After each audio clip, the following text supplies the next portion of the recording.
Welcome back, ladies and gentlemen, to the Movies That Make You podcast. I am Papa Goss. You know our host, Mr. Jonathan Sprang. We have a very exciting guest today. He is a screenplay writer, a filmmaker, and he is the father of Curry Barker, who is just making history every week when I turn the news on with his hit film Obsession, which Mr. Barker had a hand in as well. So we are so excited you could join us today. Thanks for joining us. Yeah, I'm happy to be here. Really cool. Exciting stuff, man. To kick off the interview, we like to ask our guests a simple question, and that is, what is it that got you inspired to pursue this path for screenwriting? Was it a certain movie? Was it a certain franchise? Was it a family member? What is it that got you excited about movies? That's a good question. For me, is my mom, and I didn't really realize this till recently. My mom passed 2016 when going into Curry's senior year in high school, and it was unexpected and very tragic. And my mom and I were very close, and she loved movies. She growing up, we went to the theater almost every weekend, whether it was like the first run of theatrical releases or the 99-cent theater because they'd been out for a long time.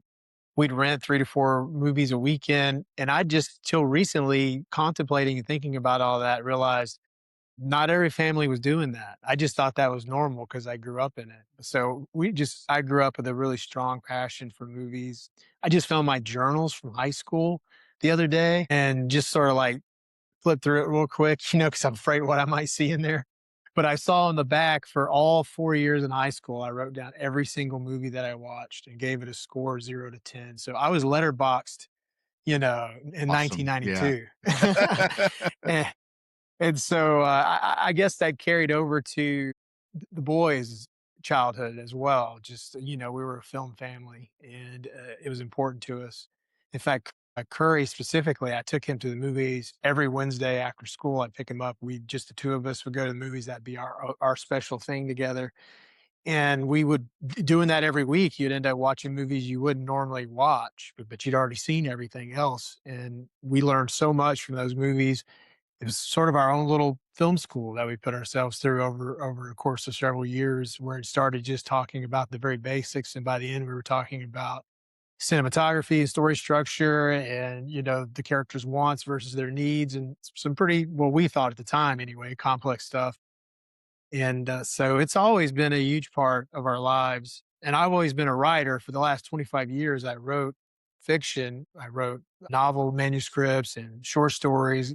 Many of my short stories have been published, and I never really even considered screenwriting because when I was coming up, you couldn't be a screenwriter unless you lived in LA, and that's changed, but that's how it used to be, so it was never even an option. But when Curry came to me about 3.5 years ago, he was working on Obsession, and me being the writer in the family, he had some questions about some things, wanted me to take a look at it. And that's when I really realized, wow, this is for me. This is my passion. This, as a writer and movies, like it was like a light bulb moment. And I got so obsessed with it, started reading as many screenplays as I could just to try to learn, mechanics and structure. And yeah, and then that never looked back. Started writing my own scripts, putting them in screenplay competitions, and things went really well. And yeah, it's been a crazy 3 years, that's for sure. That's awesome, man. And it speaks to me. So I started this podcast about 2.5, coming up on 3 years ago, and it started with me and my sons. So I've got 2 boys and I have 2 stepsons. And it was really kind of introducing them to film, introducing them to the movies I loved. And also it kind of like the impetus is like, we've got this, Planet of the Apes movie coming out. Well, did you know that there's 4 other ones? We should watch Yeah, those, right? And so we would yeah. watch those in preparation, and the homework for the podcast got so much that they like kind of got burnt out on movies.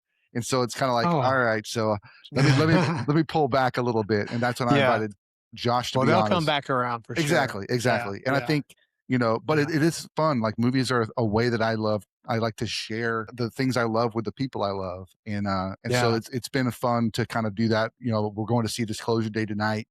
So Nice. excited for that too. So I had to interject real quick. We were having this interview, and Sprang spoke about going to Disclosure Day that evening after this interview was recorded. And Sprang sent me a video that I'm about to play for you. from his live Q&A screening of Disclosure Day with Steven Spielberg. And Spielberg had something pretty cool to say, so check this out. We've been engaged in this, but I did see Obsession, and I loved Obsession. Loved it. Oh, wow. Loved it. How cool was that? So Steven Spielberg praised Obsession, gave a shout out at this screening. This was a live Q&A event before the screening of Disclosure Day, and Sprang just happened to be at it and sent me that video. So I immediately sent this video over to Jeff Barker, and he posted it on his Instagram page. You'll see in that video that I posted of it, the username is of Jeff Barker's. And that thing went viral. I mean, it's almost at 100,000 views on his Instagram page. Most of the cast from Obsession commented or liked it, including Mr. Cooper Tomlinson, Curry's best bud, who's also an Obsession. Super awesome. Just had to interject and tell you all about that real quick because it was just pretty cool. These fun things just keep happening during these interviews, and it's just so awesome. But more importantly, I am super over the moon for everyone who worked on Obsession. You guys all deserve your praise. And Jeff Barker, thank you so much, if you're watching this episode, for sharing your time and, just giving us an insight into you and your family. I just appreciate it very much. And I'm just so excited that Obsession is just crushing it. I'm going to stop talking. Let's get back to the interview with Jeff Barker. But got to bring Josh on full time starting in January. But it's kind of taken on a different direction, but it's still, that's still at the heart of it. My son Zeke comes on it every once in a while and does an episode with us. And it's always fun to kind of hear their thoughts on movies and what they like about movies, and to see that progress from when they were kids to when they get older, to be able to have those conversations and have those recordings, online, that I can go back and remember the fun conversations we used to have about Fast and Furious and the X-Men, and to see kind of where they end up in college or whatever. So I'm sure there's a lot of pride that you have. I can't imagine the pride you have. Yeah, it's been really great. And the boys, especially Curry and Riley, my youngest son, they were really into this for their whole childhood, and making movies nonstop in the neighborhood and at the house. They had their own YouTube channel as like elementary and middle school kids. And it started off with that type of content, being silly, doing pranks, but it evolved into storytelling and narrative structures. And when Curry went to LA, he just carried that with him and just kept doing that. That's where That's a Bad Idea came from. That's the same thing he's been doing since he was 10 years old. And I was a part of that a lot when they were kids, as much as they want me to be, as a dad, like, don't want to over insert yourself because then it's not cool anymore and they don't want to do it. But they were always really included me, and it was some fond memories. And now I'm doing it all over again because I have 2 young girls, and I just directed a short this week here in town, and my 7-year-old daughter stars in it. And so it's like I'm getting to do that all over again.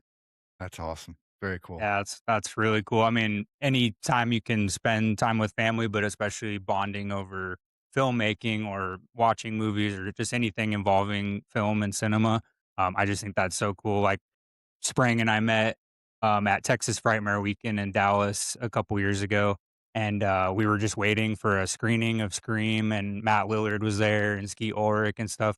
And I just started talking to him, and when he told me that he has a podcast to all about movies and how they make you feel and all that, but he shares it with his 4 boys and his wife, I just thought that was like the coolest thing because Yeah. I have a son, but he's 6, and so he's autistic as well. So like he watches a lot of movies, but it's mostly, whatever makes him feel comfortable, like animated and stuff. So hopefully one day I'll get to share like all the movies that I love with him. But just being a guest on the podcast a few times before I went full time this year, it just was so much fun to like just talk about movies, and especially when his boys can be on as well. I just love hearing them. They like watched a movie that I've loved for years for the first time, and I always say like you can't get that feeling back. Like, Right. and I think Obsession is like one of the most brilliant things like I've seen in a long time. I mean, not just me or Sprang, like we've both seen it, but like I have friends who they have YouTube channels and they never talk about like out of the theater reactions or anything like that, and to see them like going out of their way because of how this movie made them feel to do a movie reaction, like out of that, like that blew my mind. And then just every week, like I said at the start, just seeing all the history that it's making. And I mean, I was watching Curry do the comedy sketches for so long, and then when this was first announced, I was like, "Oh, man, that's awesome." Like, I know he loves filmmaking and all that, and, like, the horror genre, and I had just seen Milk and Cereal, Mhm. and, I was like, "Wow," he made that, for very low budget, all on his own. And it just kinda took off on YouTube. I can't wait to see what he does with, like, something in the, you know, theater and, like, all around the world. So, it's just been I know it's been less than a month, but, like, this journey has been so much fun to watch.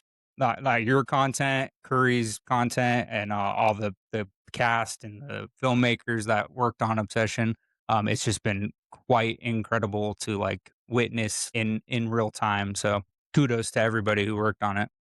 Thanks. Yeah, it's really cool to hear because it has been life changing. I mean, so many people have been introduced to me through this process. I was just a regular guy, I'm a screenwriter and had my podcast, the Screenplay Lab, but nobody watched it.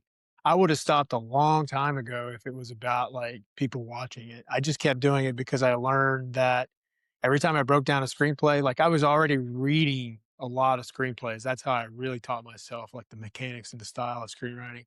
I was reading, 3 to 4 screenplays a week. That's part of my job.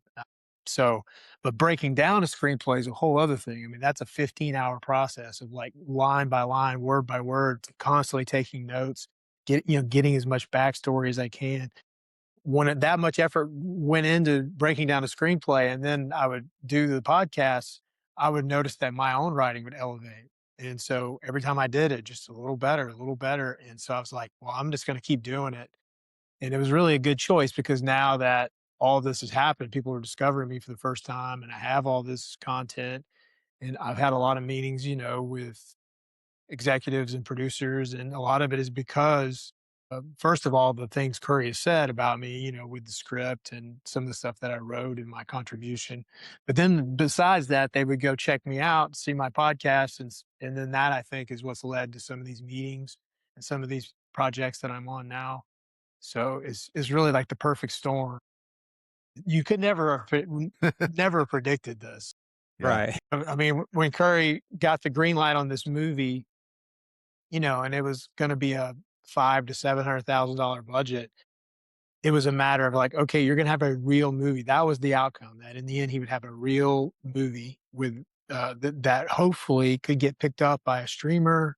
Maybe if it was good enough, it could be on a streamer that puts movies in the theaters for like a week in 7 theaters, so they could say it was a theatrical release, like Netflix does. That was the dream. But then when it went to TIFF and it did so well, blew the roof off there and ended up in a bidding war. It was just a surreal moment like, oh, this is really going to be a real thing. And even after all that, it really seemed like this was going to be a 2 weeks in the theater and then VOD. And that was going to be great. Get Right. 2 Yeah. weeks in the whole world and then move on and make another movie. But then when they extended the window, and now we're going into weekend number 5, and we've got 2 more ahead of us. It's mind blowing. And to keep breaking those records, like Josh said, Yeah. like to beat out Avengers Endgame and Star Wars Force Yeah. Awakens in week 4 or week 3 or whatever. It's just like, Yeah. those are some really cool statistics, but it really speaks to the amazing quality of the film itself and all Yeah. that. And I think too, there's just like the Larsons, the Backrooms has also been a part of this conversation as well. Mhm. But I think even going back to Markiplier and Iron Lung coming out this year, I mean, we've got 3 YouTubers. I really liked that movie too. I by did the way. too. It was incredible. It didn't get the credit it deserved. I think it Right. will once more people see it. Yeah, absolutely, absolutely. And I think just I remember we actually talked to the visual effects team for Iron Lung, and I shared this Mm. story with them. But like when my son said a YouTuber is going to make a movie, I was like, sure he is. Great. Yeah, absolutely. Yeah. Okay. We'll Yeah. see what happens. And then to have Right. that one come out, and then like Josh, I'd seen Milk and Cereal. I think I saw it last year, and I was like, wow, this is really good. And then to Yeah. have these other 2 movies pop in and just show like there's a lot of talent out there that's untapped. and studios like A24 and Focus Features and Blumhouse, they're actually trying to go out there and find Oh these yeah. folks and give them an Oh yeah. opportunity. So that's pretty Yeah, you know, the amazing. system's not rigged. The system is just designed to make the most money possible, and they're gonna do that by trying to supply what they think people want. They get it wrong sometimes, just like in every profession, people get it wrong, but they are this has really changed the discussion. I think the next big thing is to go find for me, I would love for them to go find someone that has a huge presence in the online world that's a female. So then we get that perspective as well. I mean, we kind of got that already with Sorry Baby, and that's another movie that didn't get the run that it deserves. Excellent movie. But you know, I think that what the Gen Z generation has to say is their moment now. Like, you know, I still want to make movies and have my scripts be made. So you know, there's a voice, there's a place for all of us at the table, you know, but Absolutely. what the Gen Z guys are saying right now is so unique and interesting to them, and it applies to all of us. You know, the traumas that they came up with by missing so many days of high school and college, the fear of something unseen that just lingering in the air that could kill you, that, you know, none of us really experienced that when we were that age. The growing up and having to have multiple personas going all the time based on what conversation you were having on your phone nonstop, the performative quality of that. It's, you know, every generation has faced things that the previous generation hasn't. It's nothing new. But every time, every 10, 15 years, that's when that generation gets to come up and have that conversation and process it through art. And I think that's what we're starting to see because, you know, Curry really hit on something here with these themes of body autonomy and masculine, you know, toxic masculinity, and that is told from this unique Gen Z perspective, and it's really awesome that this has happened, and I'm just so proud of him because there really are about 12 different ways you could have told this story, and there's only one way that you come out of this where you're not like canceled, and somehow he Yeah. found that one path and Yeah, did it. So I'm just super proud of him. Absolutely. incredible. Speaking of your own work, I know you said you shot something this past week. You have two short films in the works right now, Good Tape and Medium Rare. Is that correct? Yeah, yeah, Good And Tape's the one that we shot here. okay, Yeah, and, my son is the DP on that, Riley. He's a cinematographer. He does, shoots all of That's a Bad Idea stuff, edits all their stuff. He also has okay, his own projects. He was involved with Obsession and Anything But Ghost. He'll be on anything that Curry's on. Very talented. He's young. He's 22. He's way, way ahead of his age, talent-wise, but, you know, he still has years to grow into his skill. And my other son, Jeffrey, he's in the business as well. He was, you know, key production assistant on Obsession, does a lot of stuff with Curry. He's getting into sort of like the producer game now, trying to figure all that out the best he can. He was also here, so there was a little crew here of like 10 or 12 people putting this together. What we got going on with Medium Rare, we're shooting that in Vancouver with a production company. That's going to be a bigger thing, probably more calling card to show what I could do as a director awesome. and just see how that goes. But not that Good Tape is not, you know, we're doing our best on it, and you know, especially I was really scared a little bit because it really hinges on the performance of my daughter and she's 7 years old, and so it's like how authentic will it ring, you know, like because if you could at any moment if it feels like she's acting or says something that's not grounded, it just takes you out of it. And I really, you know, I'm just now starting post, so probably too early to say, but in the moment anyway, everyone felt like that she really did it, that she really hit the notes. At least we got some really great takes that work. So I'm excited to go put this together and see how it all turns out. That's Awesome. amazing. Yeah, we can't wait to see it. You have a lot of accolades for some of the stuff you've already worked on. I think Gravewater was like your most nominated, and you won Yeah. obviously the huge grand prize. You were the grand prize winner for that one. So that, I mean, awesome. So can't wait to add to those accolades. Hopefully with these next two. Yeah. Yeah. Gravewater is, you know, Kevin Gruder right now has been attached to direct that. He directed Saw X and Jezebel and some other things. And so, yeah, that's around town to see if we can get that made. And then some of my other screenplays are scripts in the works. So, things get put together and fall apart all the time. So who knows? But I feel like right now we're just trying to ride this momentum. Sure. And Absolutely. speaking of the momentum from Obsession, the merch, how crazy is it to like see? Yeah, I actually right. saw a shirt from Pentagram Peter Pan 666, and it actually has your writing of from Nikki's little monologue. Oh, really? I want It's that. yeah, it's on the his are very limited runs. I've never been able to catch him, but Oh, I'm hoping he'll restock. But yeah, okay. we'll put the link in the Please description when do. this I'll comes reach out. out. But Maybe he could find one in a closet. well, and Yeah. I'll when we get done with this, I'll send you the link for his store on Instagram, and then you can maybe reach out, or Yeah, for I'll reach sure. I out and be like, definitely "Hey, will. Jeff really wants this shirt," because it literally has it has Nikki's whole Wow. monologue that you Cool. wrote on the back of the shirt. So, and it looks awesome. So, That's so cool. yeah, and then Yeah. like the One Wish Willow replicas, like those. Mhm.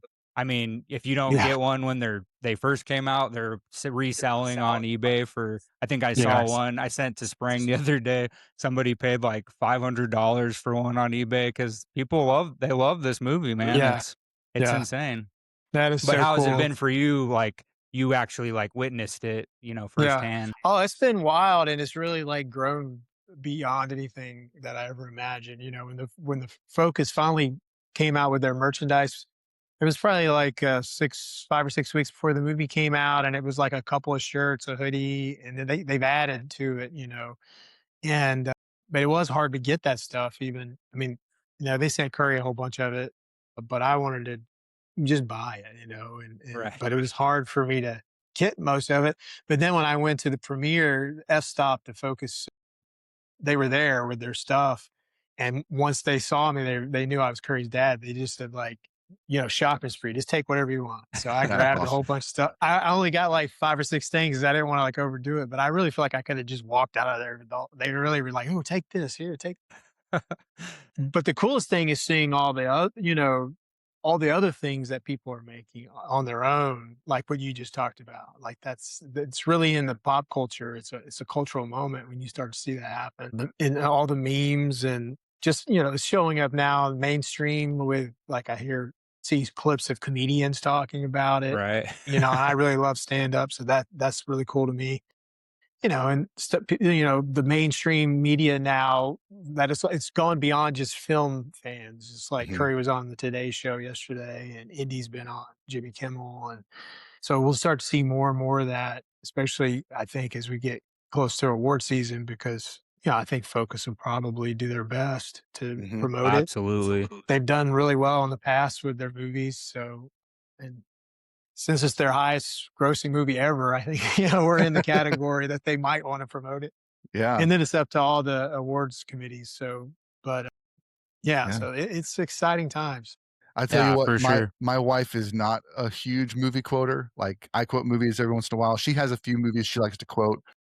She was quoting this movie day one. Oh, "No, wow. no, no, Yeah, no." Like, every once in a while, we'll ask a question, yeah, and she'll just start doing the Nicky nose, and you're just like, "Oh," just getting chills, Yeah. just thinking about it. So, it's really, really yeah, good. I mean, it's hit a chord with the gamut of the entire culture, and yeah. it's so much fun.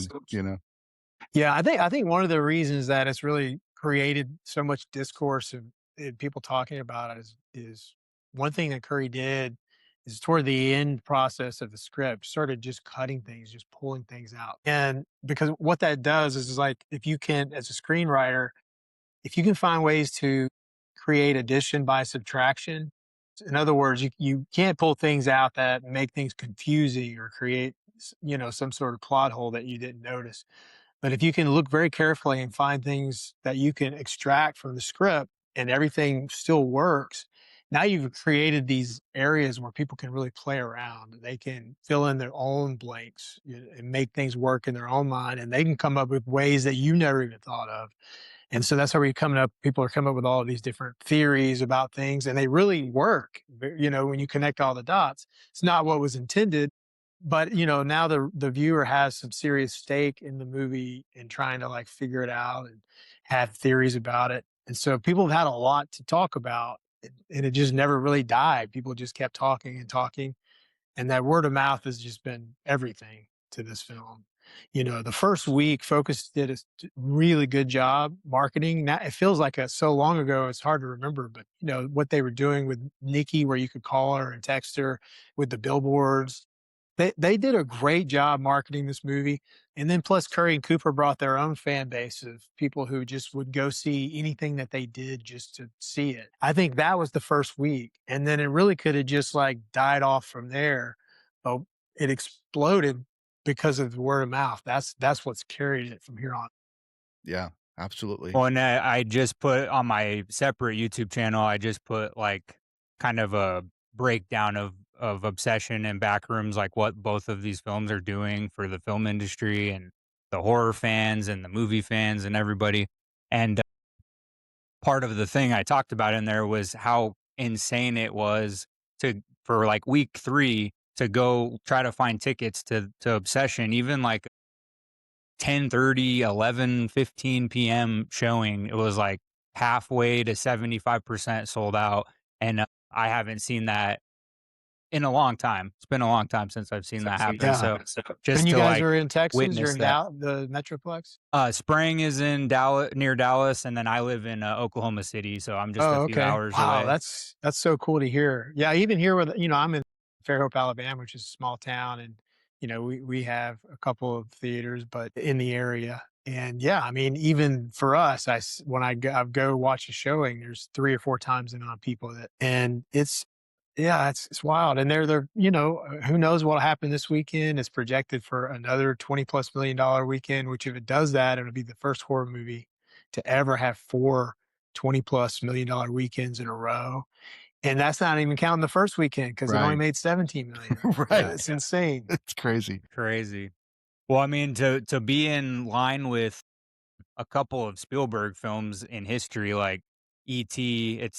It's E.T. and Obsession are the only 2 to ever make more their 3rd week than their 1st week. Yeah. And then, Yeah. I forget what the stat is, I think you mentioned it on another podcast about Jaws. It's the It first was film in. it was the same thing, but it was the Friday instead of the whole That's right. weekend. Yeah. Yeah, but that's just well, and then what timing? We have Spielberg's Disclosure Day coming out Yeah, and he's this talking about weekend, obsession. I and it Everywhere he know. goes, he gets break. asked about it and he talks Yeah, about it. He's been very gracious. I mean, yeah. Can you imagine? Like, that really truly, like, if you saw Curry's reaction on yeah, today's show, that's very Yeah. genuine. Like, he right. really is blown away by that. He's and it's not just Spielberg. Like Francis Ford Coppola message to or sent out a post today about how much he liked it. Hmm. Um, Christopher Nolan has mentioned that he saw it and really loved it.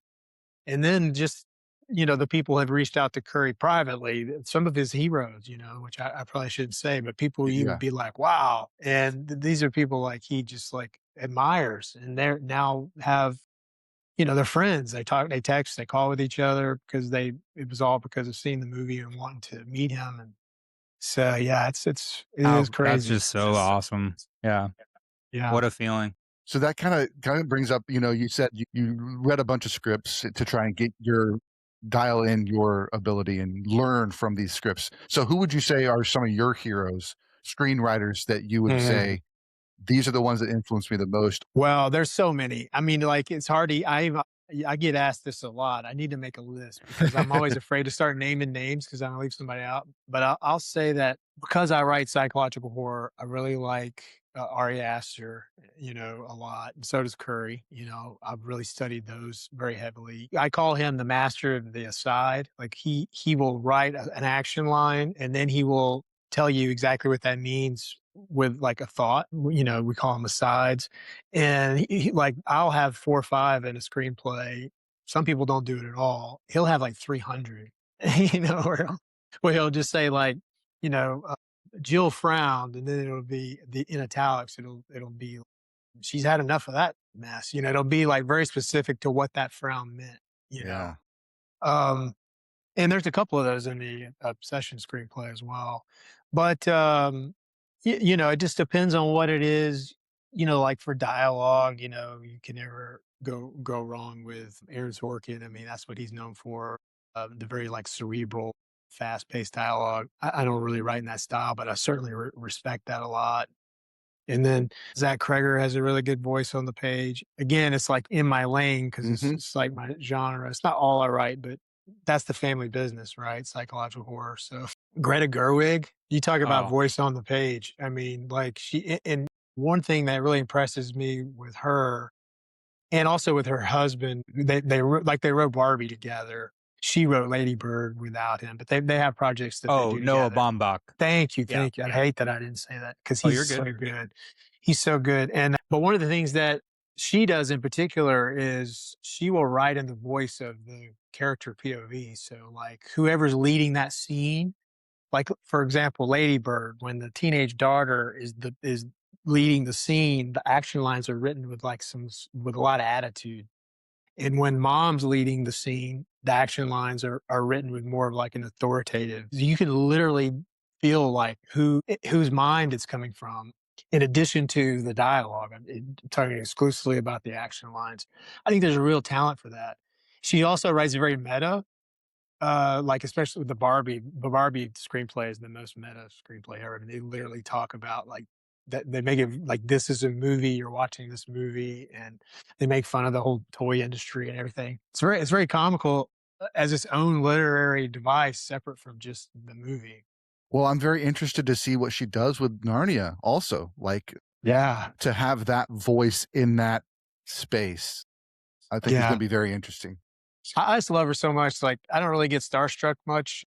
But I would really like to meet her someday. You know, I think she's just so smart and talented. And going all the way back to the Mumblecore days, I've seen all those films. Yeah, she's very talented. But again, there's so many that are great. But one thing I always recommend though is to read screenplays from movies that you don't like or movies you haven't watched or movies, you know, are outside your genre because you can learn a lot from that. That's where you'll really pick up things and then you can apply that to what you do in your genre, and then it'll have a unique feel because it's going to have that twist to it. You know, trying to fit it into your genre, but it's all about voice. I feel like I developed my voice years ago writing prose, and so it was kind of easy to switch that over to screenwriting. It was just a more of figuring out the mechanics, how to use the page, how to guide the reader's eye down the page by using white space, how to be as minimal as possible so that people don't bog down and miss something important. If you really trim the fat to where every single word on the page is important, then they won't miss anything important. It's all there. But when you get into a lot of conjunctions and things like that, you will create some confusion on the page. So yeah, there's so much there to learn. Have you considered, doing one of those like courses where you talk to people that you pay for your service to like Mhm. go over screenplays and stuff like that, or no? No, I don't want to do that. I get asked that all the time, especially in the last month. I get 20 emails a day asking me, could they pay me to read their screenplay or will Right. I consult? Because, you know, they see that on IMDb, I'm a script consultant.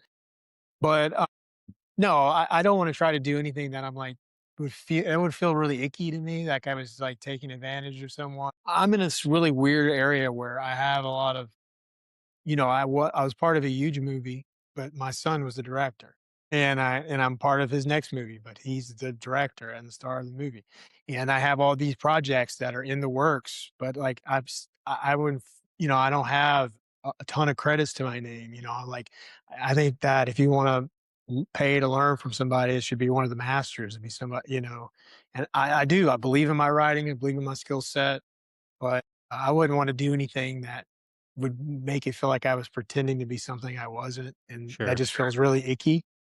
But I'd get if I wanted to, I mean, I have tons of opportunity and I it's just not my bag. Plus, I'm super busy with what I got going on, and Yeah. anything that would take away from that would just be a distraction. Fair enough.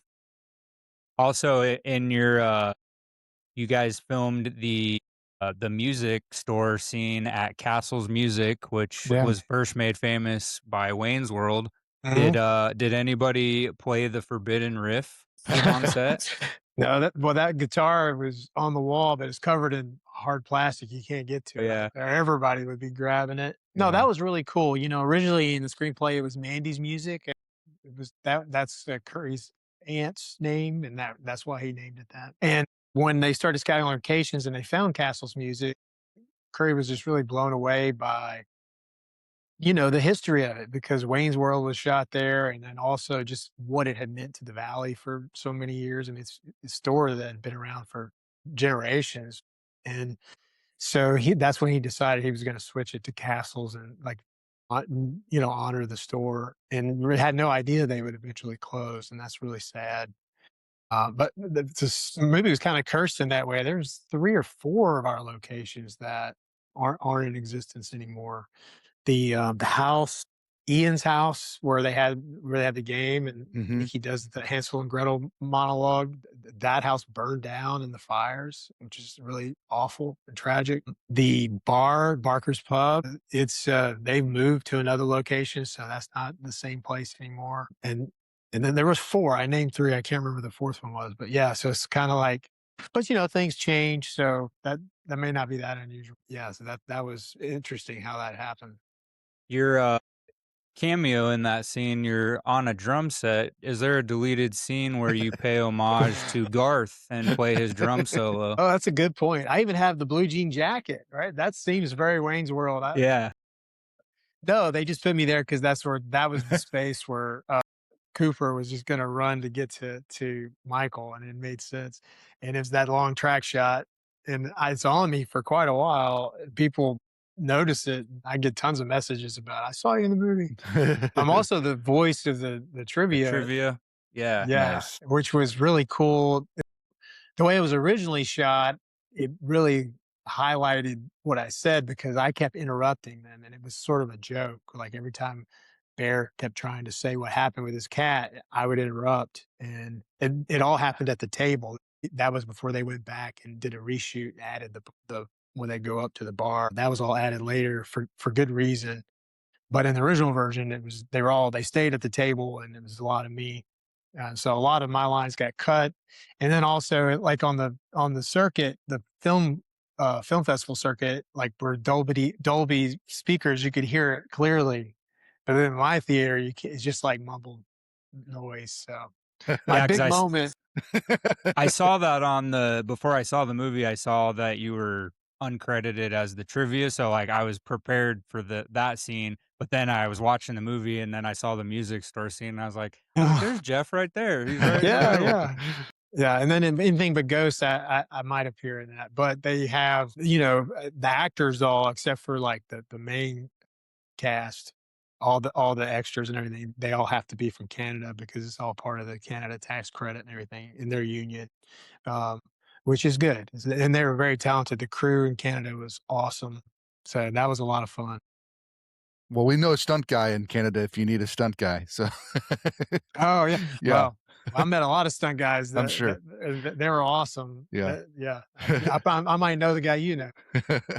We Uh, Alex Armbruster, he played John Carver in Eli Roth's Thanksgiving, and, he has his own stunt company he's in Canada up there. Is he in Vancouver or Calgary or where? I think he's close to Vancouver. He says he mainly tries to stay close to there because he's got 2 little ones, so he tries to only take jobs up there, but, he's worked on, like, DC movies as, like, stunt double. He was in Ready or Not 2 recently. He did a lot of work on Ice Cream Man Oh, God. that's coming out, and Well, that movie looks crazy. yeah, so he's gonna come on.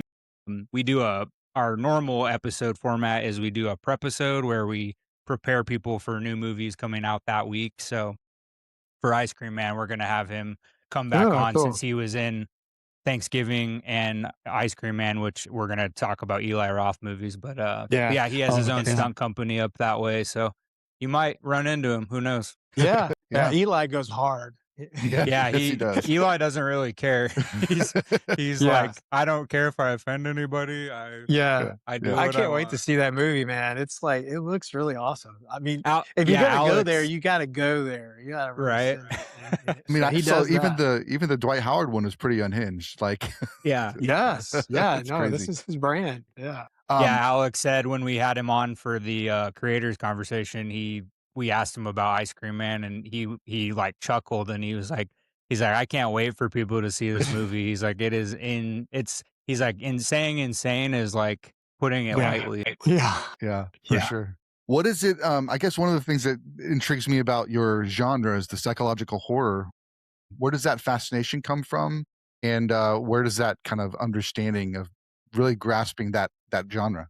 Well, I was a psychiatric nurse practitioner for 9 years, working at a psych ward for much of that. So, I've always been interested in it. And then when I got out of the television news business, I was a photographer for about 7 years or so, and my wife and I would go around and all over the country and shoot weddings and stuff. And it was hard because we'd leave the kids with my parents for the weekend, and so it was like we just couldn't sustain it. So we decided to go back to school, and she was really interested in the medical field, and I just like, okay, I'll do it, see if I could do it. And I went back to school and became a nurse, and then immediately kept going and became a nurse practitioner in psych, which is one you have to specialize in. And it was like a gift because I got to be around people who truly experiencing these horrible traumas and being there with them and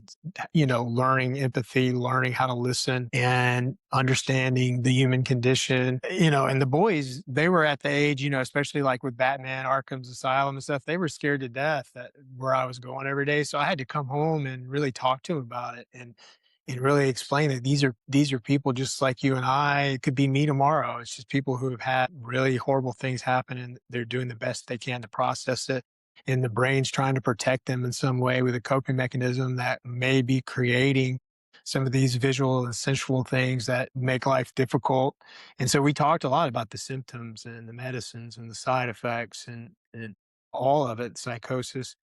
And so it was really, the boys grew up in an environment where, because we were always talking about it, they became more interested in it. And I'm starting to see some of this stuff now, especially in Curry's art. So I do think it's made a huge impact, not only on them, but on me. It's just part of my DNA now.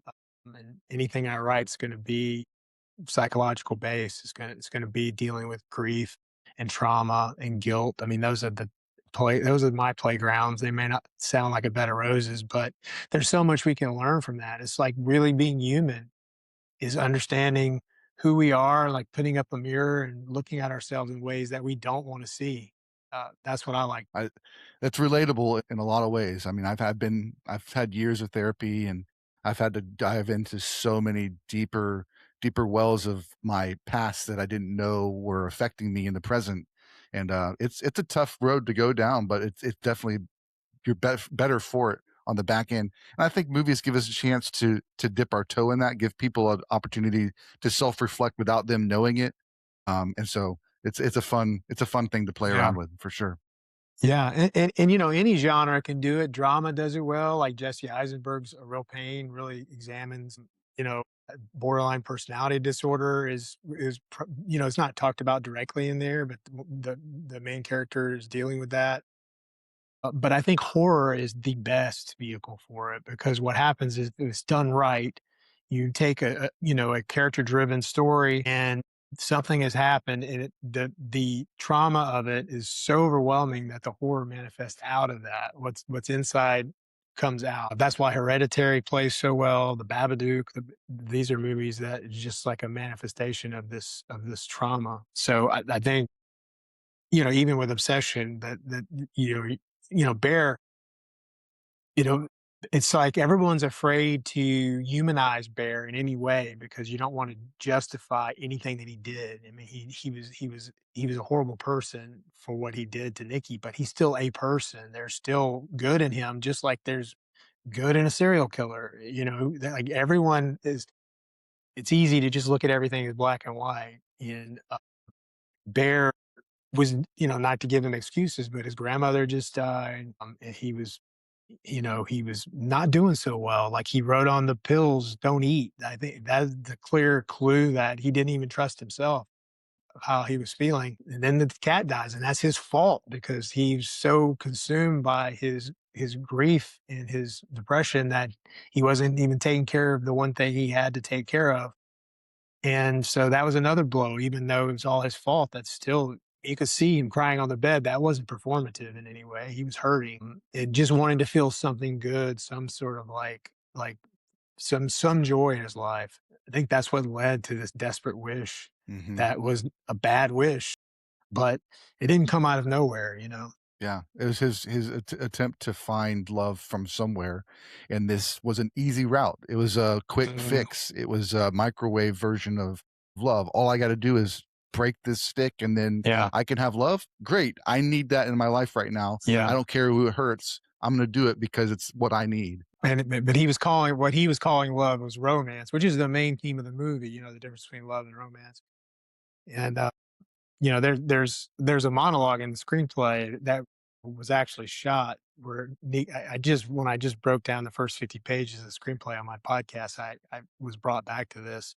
And I said on there that if there was ever a director's cut, which I'm not saying there is, but if there ever was one, I would hope that scene would be in there. You know, not everything that was shot needs to be in a director's cut, but that scene is like really the defining thesis of the movie. It's a monologue in the car on the way to Nikki's house, and it's hinted at just a little bit when she's talking about her writing and she wants to quit her job, and she says that you know, he says, you write romance. She corrects him, says, no, I write love stories. After that, there's a nice big chunk where she goes on to talk about the difference, what love is, what romance is, how everybody gets it wrong, and it's great. And if the only reason it was cut is because Curry really, and this is rightfully so, wanted to get to the inciting incident by a certain amount of time where you break the one wish will. Anything that doesn't get you to that is losing momentum, and it served the story. Sometimes you have to get rid of the things you really love to serve the story. But in a director's cut, you're ready to sit back and experience thing in a long form. You know, anyone who watches a director's cut wants more, so that would be a good place for it if it was ever seen. Now, then there's a lot of other things though, like the ending, the alternate ending. I hope that never sees the light of day. I hadn't heard about that, but I don't know. Oh, you don't know the story about the alternate I don't ending? think I heard that one. Yeah. Oh, okay. Yeah, Curry's talked a lot about it on the press tour. The original ending in the screenplay is that Nikki, when she picks up the gun and puts it in her mouth, she pulls the trigger Okay. because she's just so overwhelmed by what she's seeing. Yeah. And Curry just pulls no punches. He wants the most devastating, mean, hurtful experience. He wants you to walk away from the movie truly feeling something. And so that was always what was going to happen. He and I had a lot of conversations where I advised him against that. I felt like that it was one step too far, and that Nikki, especially as we grew to know her, and especially through Indy's interpretation of the character, that she wouldn't do that. Like she's been fighting this whole time to get back to the surface and getting pushed back down and fighting to get back. That when she finally emerged with her autonomy, that she would keep it no matter what obstacles she had in front of her, no matter how devastating the scene was. And they did shoot the original ending. And then once they had that, Curry said, okay, let's do one where she doesn't pull the trigger. And as soon as he saw it, he was like, yes, that's the ending. So he, That's you know, cool. and yeah, so it was a big thing. Yeah, no, I'm glad they went that route because that I was just talking, I think, to Sprang the other night after I saw Obsession, and that ending, just like from the start of of Michael sitting in the bathtub with the music and stuff. I got like, I mean, I felt it through just the performance of Michael plus the music, and then just like what happens in the end.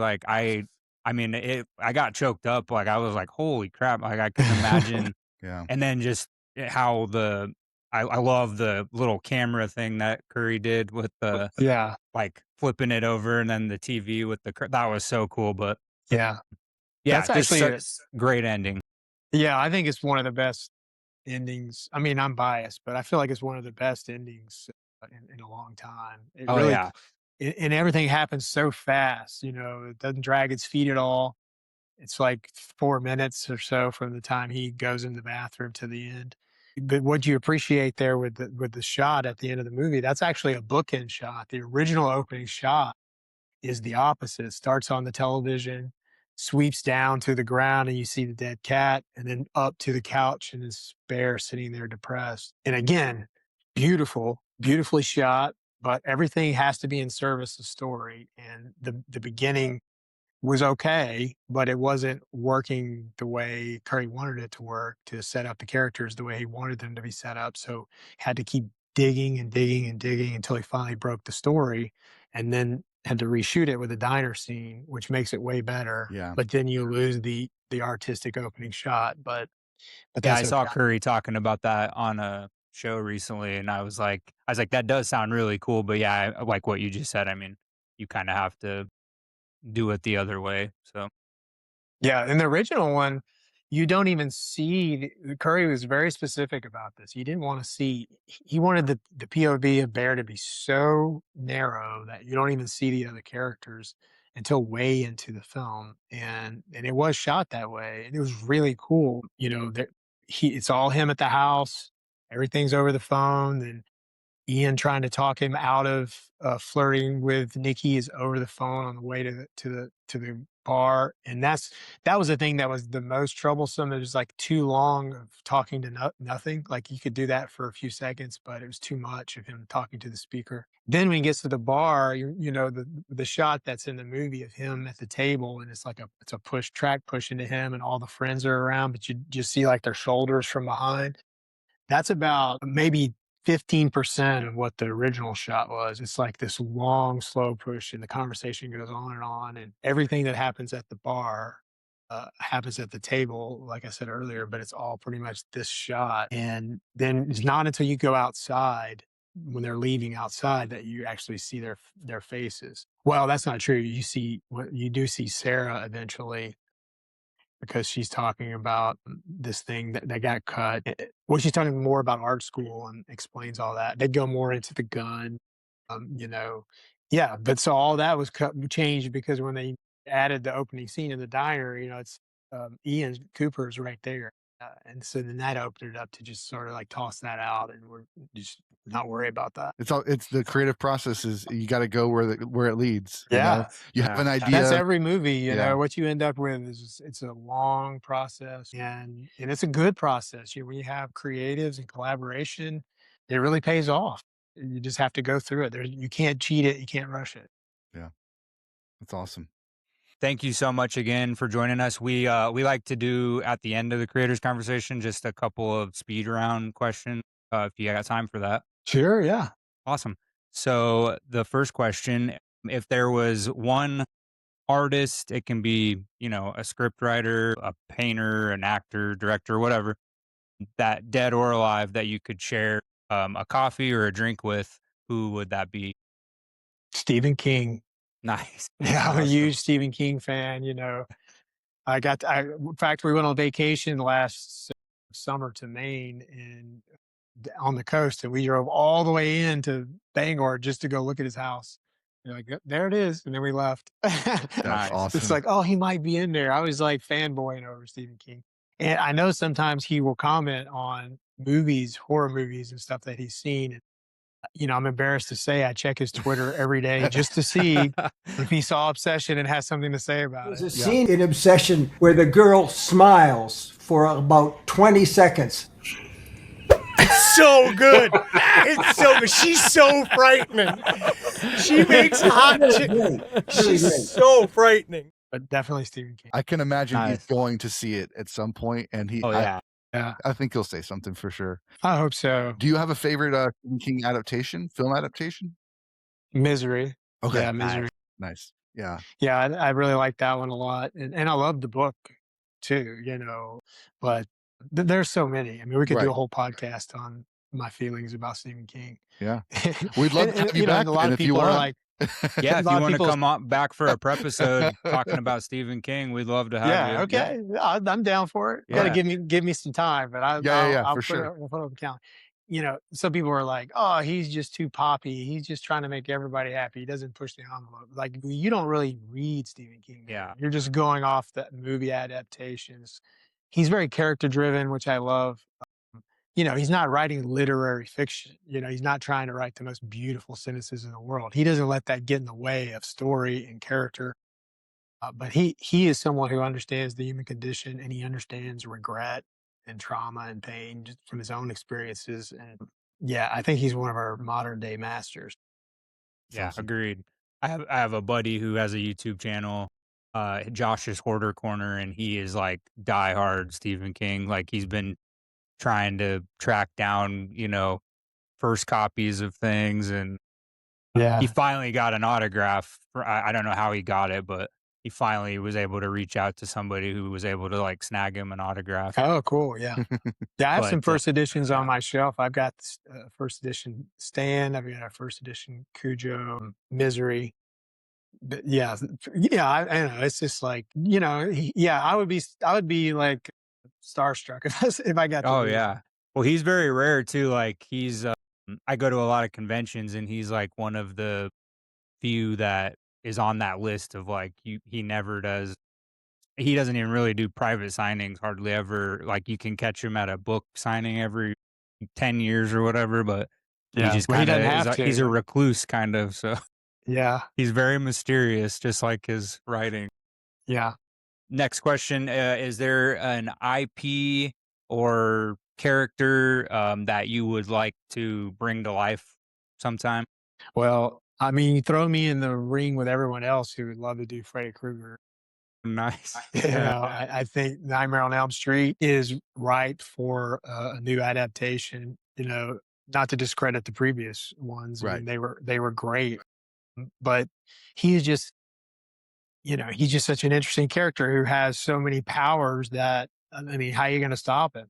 I would love to see Curry do it, like this Gen Z perspective. He's going to get to do Chainsaw, and Oh that's going to man, be so really awesome. exciting. Yeah. Yeah, I would just probably say Freddy Krueger. I mean, that's like the golden calf for everybody. Legendary icon for sure.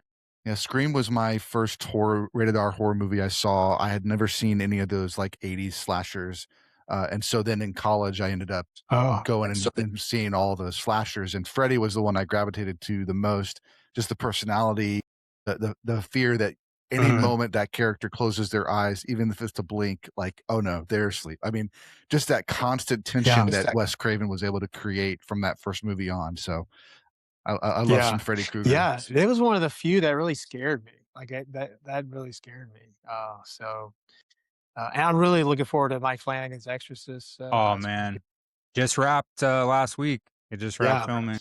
And then it's really cool that the crew that did Undertone, they're up in Canada right now doing the next Paranormal Activity. So that's gonna be cool. Yeah, we're in good hands right now. Yeah, Absolutely. man, for sure. And the last question we have is if you were stranded on an island and you only could take one movie, what movie would you put on? Ooh, and I can't say Obsession. Okay. You totally I'd can. probably be the only person who would pick that as their comfort movie. Yeah, But for right. me, it's a family thing, right? It's Yeah. You'd be my one surprised. connection. Yeah, you'd be surprised. Like most horror fans, like I go to a lot of horror conventions, and they're like they just gravitate towards all these, iconic movies like Scream and Mhm, Halloween and stuff. They say like word for word they're their comfort movie. So it's kind of crazy, mhm. but I could see Obsession being somebody's comfort movie for sure. Yeah, yeah. That's a tough question. I don't know. Sure. That's fair.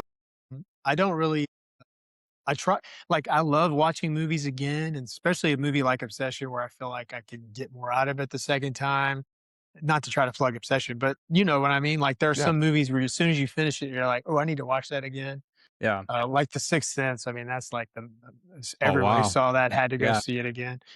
But other than that, I always feel guilty if I watch a movie a second time because I was like, that's 2 hours I should have been watching another movie And because I another always feel like voice. Yeah. yeah, I feel like I can learn something from every movie, and so it's kinda like it's like, "Oh, I should be watching something new." So I'll go with the movie that I loved the most recently, and it's not a horror movie. It was Train Dreams. I That absolutely was love such this. a beautiful movie. Yeah. That Incredible. one, really made me cry, and I don't know, maybe it's just being middle-aged or whatever. I really related to it, and it was, you know, the novella that it comes from, it's on my list to read that just to experience it in a different way. But the adaptation was great, the acting is great. I love that movie. Yeah. Yeah, that cinematographer for that Oh, was, I mean, breath. I mean, I could have just watched that without yeah. sound on, and I would have like loved. We watched all the Best Picture nominees to prep for. We did a live watch of the Oscars this year, Oh, and cool. that was on the list, obviously. And that was one of my favorites that I watched from the Best Picture nominees this year. So, I'm so glad it got nominated. Like, oh, it was so beautiful. Yeah, just for the fact that, they deserve the recognition, but also the amount of people who experienced it who wouldn't have otherwise. Yeah. exactly. Yeah. The nomination really helped. Absolutely. One thing you did mention before we let you go, if I could. So you mentioned Sixth Sense as being one of those movies that you got to go back and watch Mhm. again. Another one that stands out to me is Fight Club. That was like Yeah, one that I loved. And that yeah, also recently I just saw on a post today compared to Obsession because of the toxic masculinity mm, being portrayed in that fashion, and the writer and the director wanting to say this is the villain, this is not the hero, but the yeah, audience embracing them. I think that's happened a little bit. They were kind of making the yeah, connection, and I yeah. think I can see that. I think there's something because you mentioned it earlier about toxic masculinity, and I think Michael is not. He's not the Fight Club toxic masculinity. He's a product of his time. He's a product of like no, you have like this kind of fear of the masculine, the buff, the strong. He's Yeah, trying to be the subservient. He's trying to be the nice guy, if you will. But it ends up being seeming like, of course, we talked about his trauma, but it also seems like it's also a he's underneath, he's got so much he hasn't dealt with, and that masculinity, that toxicity comes out in a way yeah, different than it does in Fight Club, but it's the same source. So I don't know, I just thought that was an interesting comment with the yeah. connection. I agree. I think so. When I say toxic masculinity in this sense, I don't mean like macho. I just Right. mean man, like toxic man versus, a lot of times what happens is men, because of our generational positions of power socially, we just sort of assume certain things that we are granted certain things. It's just like when a guy sits on a bench and spreads his knees out. It's like you just sort of do these things that you don't even know. And so growing as a human is starting to become aware of those things and then deciding if you want to address them or not. Not saying you have to. You can sit down, spread your knees every time, but at least be aware of it. So to me, the toxic masculinity is just sort of like this entitlement. And women are always fighting for their place in the table and cleaning up men's messes, So, but he is a lot like the main character in Fight Club, where he is becoming macho. His defense mechanism is to be tough and strong. Bear's defense mechanism is to be the nice guy, to be like always try to be the nicest guy in the room. But it's his way of protecting himself of not being seen, and not doing or saying something that would embarrass him. I mean, over and over again, he has a chance to express who he really is, and he fails to do that again and again, and it's so frustrating. Even when Nikki asks him at dinner, like, "What do you want to do with your life?" He obviously hasn't even thought about that enough to answer it, or he's afraid to say what it really is because he doesn't want to be judged. He lands on food critic because they're sitting in a restaurant. You know? And then he even picked the one job where it's like your one redeeming quality is that you're like in charge. You have a way to crush a whole business if you want to, and they have to come to the table and serve you. So it's sort of a metaphor for the whole rest of the movie. But yeah, that's a pretty cool comparison. I hadn't thought of that. Very cool. Well, Jeff, thank you so much. It's been amazing. Yeah, Yeah, it's been yeah, great. this is more than we could have asked for, and we're just so excited for not only Curry, but the whole Obsession team, even like the cast, like they're all getting more roles, and I Oh cannot yeah, wait for Oscar season and Golden Globe season because I yeah. have a feeling you guys are gonna get quite a few. So That would be a dream come true. It's like it's hard to even allow yourself to fantasize about that, right, but right. it is. It's there are some people who definitely deserve some recognition, not just on screen too. The cinematography, the sound design, the Score. score. Oh, the Yeah, I mean, score is really, so if you're good. Yeah, and if they do open that door, like if Indy's the one that gets a nomination, I think it does open the door to take a closer look at all those other categories. sure. And there's no question that she deserves to be on a list of any of the actors this year. I mean, she just absolutely destroys that performance. But all these actors are so talented, and I really feel like 10 years from now, people will look back at this movie and be like, I can't believe that all of these actors were in this movie. Like all these, I agree. yeah, Yeah. and they're all at the same level pretty much, you know. I mean, they've all, like, some of them have done more things, but really they're all at the same level.